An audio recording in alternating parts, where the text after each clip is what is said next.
దేవుని ప్రేమ. ఆయన ప్రేమ దీర్ఘకాలము సహించును, దయ చూపించును. ఆయన ప్రేమ మత్సరపడదు. ఆయన ప్రేమ డమ్మముగా ప్రవర్తింపదు, అది ఉప్పొంగదు. ఆయన ప్రేమ అమర్యాదగా నడుచుకొనదు.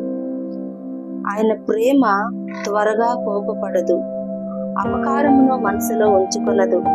దుర్నీతి విషయమై సంతోషపడక సత్యమునందు సంతోషించును.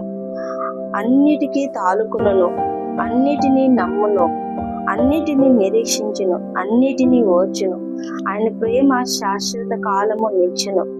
దేవుని ప్రేమ ఎంతో గొప్పది, ఆయన ప్రేమామయుడు. కనుకనే మనల నిమిత్తము ఆయన సిలువలో మరణించి ఉన్నాడు. ఆయన మన కొరకై సమస్తమును భరించి ఉన్నాడు. ఆయన మన కొరకై ప్రాణమును పెట్టి నిత్య జీవంలోనికి మనలను నడిపించి ఉన్నాడు.